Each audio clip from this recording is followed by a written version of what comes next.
লাগাতার এসআইআর কে এনআরসি বলা, এসআইআর করতে না দেব এই প্রচার হুমকি দেওয়া এবং বিএলও থেকে শুরু করে ইলেকশন কমিশনের সর্বোচ্চ আধিকারিক পর্যন্ত ব্যাপকভাবে উনি আক্রমণ চালিয়ে গেছেন। মূল উদ্দেশ্য ছিল যাতে ওনাকে ভয় পেয়ে ইলেকশন কমিশন পশ্চিমবঙ্গে এই নির্বাচনের আগে ত্রুটিমুক্ত ভোটার তালিকা না করেন এবং নিবিড় ভোটার তালিকা সংশোধন থেকে বিরত থাকেন। এটাই ছিল ওনার মেন মোটো। উনি ধমকে চমকে অনেককে শুইয়ে দেন, এটাও চেয়েছিলেন।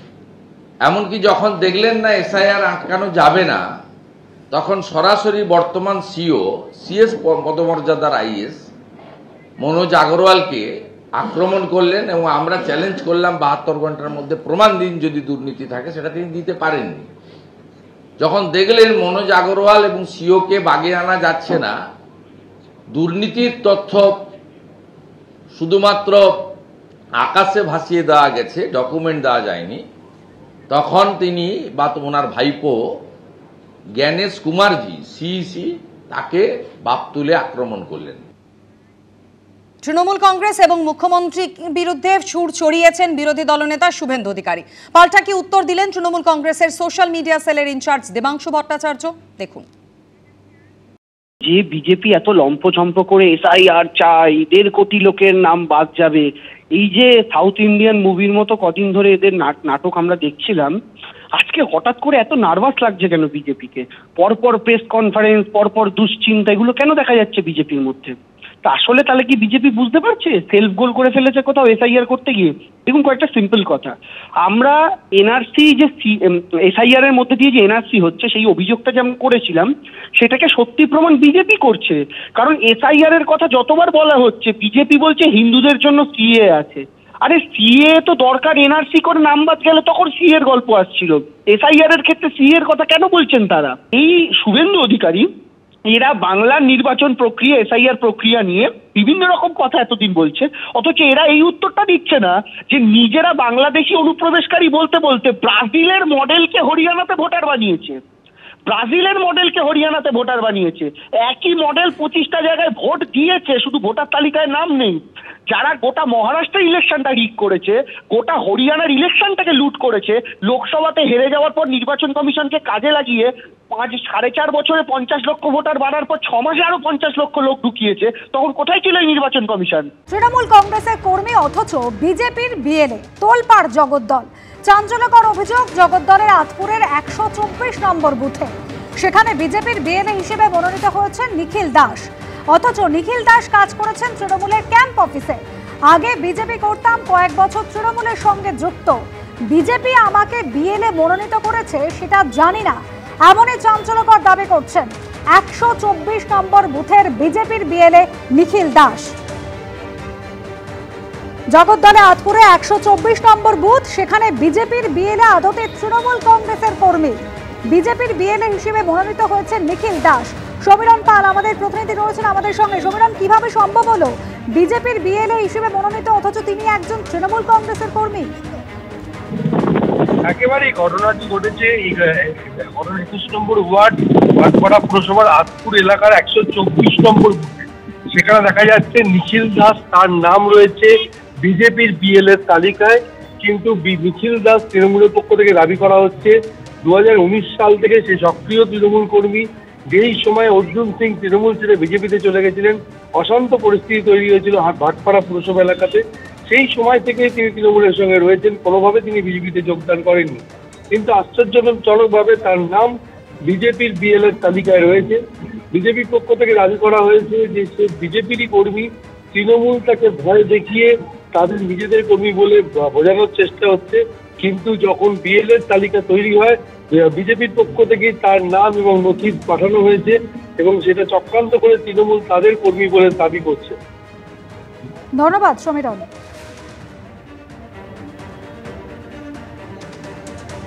দেখুন, এটা ভয় খাওয়ানো খেলা শুরু হয়েছে। এসআইআর মানবো না, এসআইআর মানবো না। এবার এসআইআর কিন্তু মানছে, ক্যাম্প লাগাচ্ছে, আর বিএলএ 2 যে আমাদের পার্টি এজেন্টরা আছে তাদেরকে ভয় খাওয়াচ্ছে। যেহেতু লিস্টটা বেরিয়ে গেছে, ইলেকশন কমিশনকে আমরা আগ্রহ করেছিলাম যে বিএলএ 2 নামটা প্রকাশ্যে না আসাটাই ভালো হবে, কিন্তু নাম চলে এসেছে। এবার প্রত্যেকদিন ঘোরার ব্যাপার আছে, আজকে নাহলে কালকে জানতোই। তো এটা নিখিল দাস সঙ্গেও সেই ঘটনাটা ঘটেছে। নিখিল দাস নিজে থেকে নিজের ছবি দিয়েছে, নিজের ফর্মে সাইন করেছে যে আমি বিএলএ 2 হব।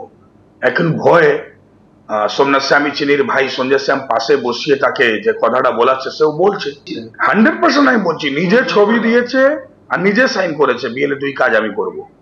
ওর তারপরে জমা হয়েছে, ওর ছবিটা তো আমরা কোথা থেকে আনবো? তো বিএলএ 2 নাম ওনার দেওয়া হয়েছিল, নিজে থেকে উনি দিয়েছেন ছবি, নিজে থেকে সাইন করেছেন, তারপরে জমা হয়েছে। এখন তৃণমূল কংগ্রেসের চাপে, জগদ্দল বিধায়ক সোমনাথ স্বামী চিনির চাপে তার ভাই বসিয়ে এইসব করাচ্ছে। 10টা নাগাদ শুয়েছিলাম, শহর থেকে উঠলাম, ওঠার পর একটা ফোন আসলো যে আপনি বিজেপির বেরোলো, আপনার কাছে কি একটা মুখার্জি বলে নাম বলে উনি এসছেন। বললাম না তো, আমার বাড়িতে কেউ আসে না। বলছে আপনি কি কোনো ফর্ম দিয়েছে? বলছে না, কোনো ফর্ম দেয় না। আমি বলছি না, কোনো ফর্ম দেয় না। তখন উনি বললো আমি কে বলছি আপনি বুঝতে পারছেন? আমি কি করে বুঝবো আপনি কে বলছেন?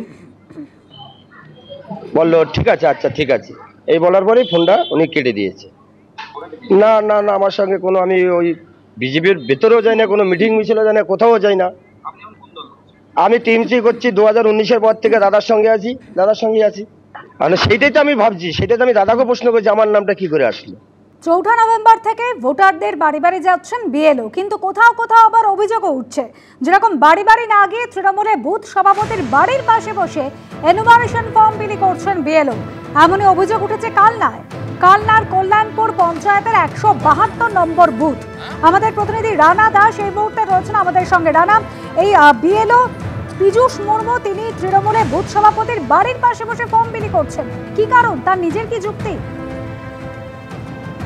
একেবারেই দেখো, এই অভিযোগ উঠেছে যে বিএলও পীযূষ মুর্মু তিনি তৃণমূলের যে বুথ সভাপতি রয়েছে তার বাড়ির সামনে বসে ফর্ম সেখানে বিলি করছিলেন, কিন্তু তিনি স্পষ্টভাবে জানিয়েছেন যে সেখানে অন্ধকার হয়ে গেছিল, তাই গ্রামের প্রতিটি বাড়িতে তিনি যেতে পারছিলেন না। সেই কারণে একটি ফাঁকা জায়গাতে বসে ফর্মগুলো তিনি সাজাচ্ছিলেন বা সেগুলোকে ঠিক করছিলেন, এটাই তিনি যুক্তি দিয়েছেন। এবং এই ঘটনার পরে একেবারে মহকুমা শাসক কিন্তু তদন্তের নির্দেশ দিয়েছিল এবং সেই মতো তাকে জিজ্ঞাসা করা হলে সেখানেও তিনি উত্তর দেয় যে কোনো রকম তিনি ফর্ম কাউকে দেয়নি, কিন্তু তিনি সেখানে বসেছিলেন ফর্মগুলোকে শুধুমাত্র সাজানোর জন্য।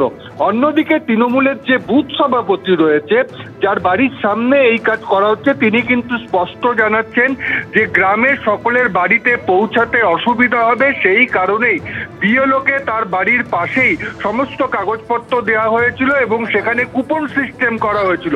সেই কুপন প্রতিটি গ্রামের মানুষকে দেওয়া হয়েছিল, তারা কুপন নিয়ে লম্বা লাইন দিয়েছিল বিএলওর সামনে এবং সেখান থেকে যে এনুমারেশন ফর্ম, সেই ফর্ম দেওয়া হচ্ছিল এবং বাড়ি থেকে সেই ফর্ম কালেক্ট করা হতো।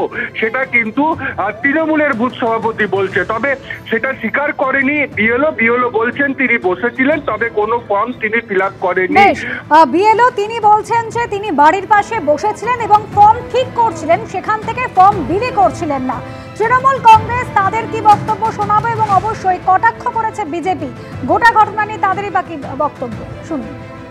আমরা একটা পাড়ায় চারটা পেতে বসিয়ে সবাইকে খবর দেওয়া হয়েছে যে এইখান থেকে ফর্মটা সবাই সই করে নিয়ে যাবে, ও স্ক্যান করে নেবে, তারপরে বাড়ি বাড়ি গিয়ে ফর্মটা তুলবে। এটা কি সরকারের নির্দেশ আছে? না, নেই। তাহলে আপনার নিয়ম বিরোধী কাজ করছেন কেন? নিয়ম বিরোধী আমরা করিনি, ওর সুবিধাটা আমরা একটু দেখেছি। এটা কি সুবিধাতে করা উচিত? সরকার তাই বলেছে? তা বলেনি। তৃণমূলের বুথ সভাপতি বিএলওকে এক জায়গায় চাটাই পেতে বসিয়ে এলাকার সমস্ত মানুষকে সেখানে এসে ফর্ম নিয়ে যেতে হচ্ছে, তাই এটা সরকারি নিয়ম বিরোধী। এরম ধরনের নির্দেশিকা নেই নির্বাচন কমিশনের তরফ থেকে, এটা আমরা যেটুকু জানি। এই ধরনের কার্যকলাপের জন্য আমরা আমাদের দলের ঊর্ধ্বতন নেতৃত্বের কাছে জানাবো, বিএলও যাতে এই ধরনের কাজ আর দ্বিতীয় দিন করার সুযোগ না পায় তার ব্যবস্থা নিশ্চয়ই নেওয়া হবে।